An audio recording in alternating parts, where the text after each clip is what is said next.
DJ Holy Vogue. Yo!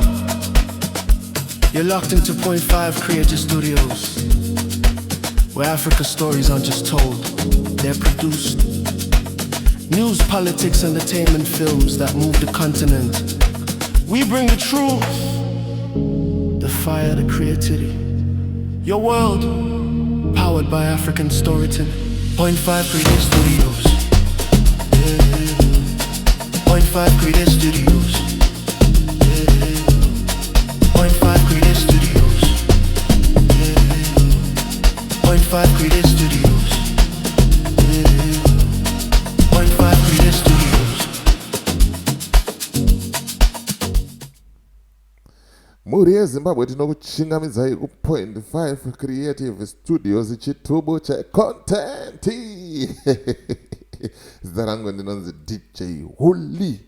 Namba dzangu ndodziri pascreen idzo. Kana une nyaya yaunayo yauda kuti ndifambire, kana une bhizimusi raunaro rauda kuti ndishambadze, ndibate panhamba idzodzo. Tinofambira nyaya dzacho, tinofambira nyaya dzacho dzese, tisingavhunduke, tisingakwate, tisingatye madinga eZANU-PF arikuda kuvhundutsira nekukwatisa vanhu.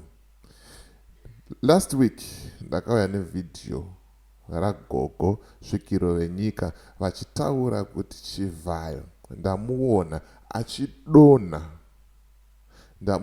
achidonha achiputika pamweya. Rufu rwake rucharwadza, rufu rwake ruchapisa tsitsi. Nyaya iyi gogo vakaitaura tichitoitawo zvedu imwe nyaya. Ndikazoti aiwa gogo, ndichazokubatai kuti tikurukure zvizere pamusoro penyaya yaChivhayo iyi. Motipa mafull details kuti zvakafamba sei uyezve zvakamira sei. Togara tachiturika mudenga, chogarira muchadenga, vanhu vachichiona zvavo vachiti kunyeba, vanhu vachichiona zvavo vachiti mafanizi. But kana zvazoitika tinenge tangoti endai padheti rakati, musi wakati takataura nezvazvo kuti Chivhayo achaita mufiro webenzi, Chivhayo achafa.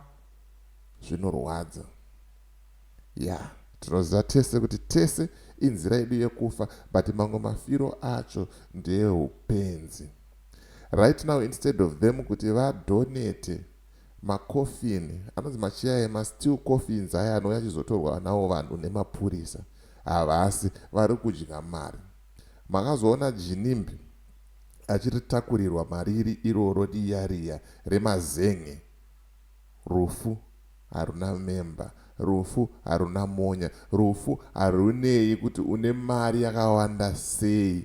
Unogona kutivhairira une bhutsu 1000, une mota 50, une 500 million muaccount. But kana murume ari kumusoro, muchinda werugare, ataura kuti nguva yako yakwana shamwari, baya, unobaya. Uchida usingade. Saka panapa ndoda kuti ndikunzwisei the prophecy yaitwa nagogo, chiratidzo, haisi prophecy. Ndikati prophecy taakucheche, zviratidzo. Gogo svikiro renyika munhu anoratidzwa matare enyika. Ende zvimwe zvacho havazotipire zvizere, because vakatipira zvizere munongozivawo system yedu, hurumende yedu iyi. Vanoswera vakufonerwa, vakutonzi ko makuudzirei vapwere izvi, zvinhu zvinofanira kunge zvakavanzika izvi, ko makuita sei. But nyaya hombe ndeyekuti Emerson nevanhu vake vari kuramba kuteerera mashoko ari kutaurwa nesvikiro renyika. Maoko avo varume ava ari kunzi akasviba, akazara ropa zvisingaite. Mawana. But one thing that I know, tichasvika chete, uyezve tinoita sei? Tinokunda. Let's just pray for health. Let's just pray for good health neutano, kuti tichengetedzwe neprotection, kuti tichengetedzwe naMwari, kuti tisvike patinofanira kuti tisvike.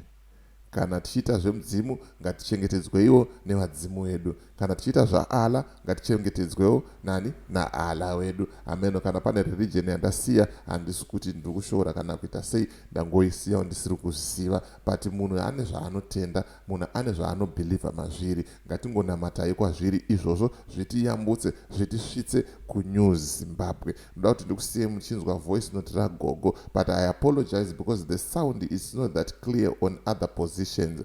Pane pari kutaura kuti hanzi ndakaona muti wanga une mabhora, one bhora ranga rakanyorwa kunzi Chivhayo, razodonha pasi rikaputika rikapwanyika. Ipapa hapasi kunyatsonzwika ipapapa, but kumwe kwese it's fine, munokunzwa. Ndonyanga ndifamba nazvo manje manje. As for me, DJ Holly and the rest of the crew behind the scenes, truth is bye for now. Ngatisangane muvideo tinotera.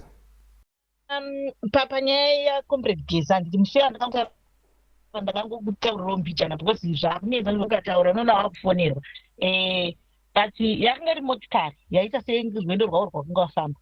Ndobva rangosvika paya yakasvika motikari yondira paya, but inaona paina kanga ibondirisi yakasvika rega ikaita zvokuparara zviri. Vamwe vanhu vakauya kuzovasimudza vakamhanya. Saidhi ranga rine vanhu kune rimwe saidhi, mune saidhi kwakauya masoja akapfeka uniform dzavo ndovakusimudza vagesa. Ndobva tafamba ndopakaita mabhora akanga ari panhu paishamisira paipenya zvokuti mabhora akanga akana aine mazita, rimwe zita ranga rakanzi Chivhayo, bhora donha pasi zvekuratidza asi zvinhu zvanga chifanira kunge zvadaro. Paunotsa kudaro rakabva razoputika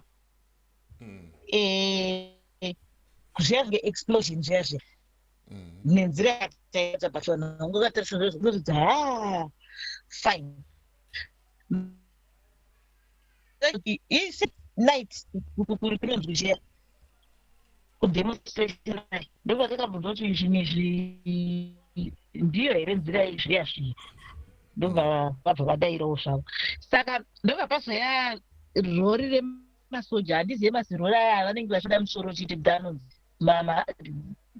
kutoronga chibuda musoro nevamwe kusine rimwe divi vamwe kune rimwe divi. Masoja yakaita saapesana, mukupesana kuya vamwe ava vanga vari kune rimwe saidhi vaverengwa kuita 48 vachibva vatsakatikira ipapo kuti vanhu vapinde vavabatsire zvainetsa, because mazitiraka ava mina anonzi mazitenga kana kuti anonzi aitonzi rine simbi rakaomarara kuti tiri cheke riri kunetsa kucheka, saka hatina mabatsiro atinoita varume 48 ava masoja vakatsakatikira ipapo ropa rikatodeu. Saka vanhu chakandinetsa, vanhu vakamwe vakanga vachifara kuti aiwa aya masoja yanga anyanya regai zvidini zviende zvakadaro. Saka inini mazuva ano zvandoti handichada kunyanyopa madetails because foni yangu inoswera yochaiwa, vanhu vakufona, vamwe vazhinji vane namba yangu masitaurire zvakati mutaurire nevakomana ava ndonyaya imwe iri vava. Saka chindori nedzadzo nemalatest ekutoti takataona marimwe zuro chaiwo vanoti akuti hedu chinyarara, asi kana chitumwa chinonetsa vanotiomesera. So vanenge vachiti tiri vanhu vapenyu tinotyisa, but vari kutotitumwa chanototyisa wese zvokuti vanogotonhora ipo pai kana kutofuma watorombe zvako. Tinenge chinzvudza vana totoona mukadzi anotochema chiti vana vangu vari kudini, vari kutsakatika vana vangu kani, vana vangu kana chema Zimbabwe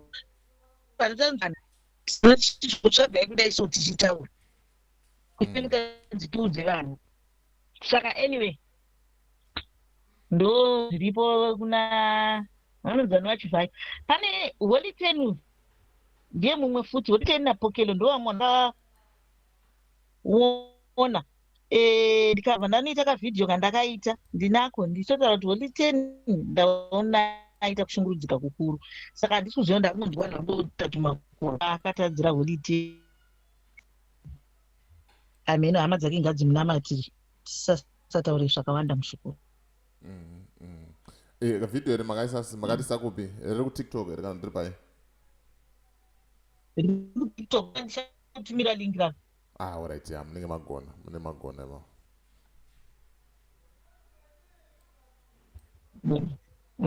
Mushukuru.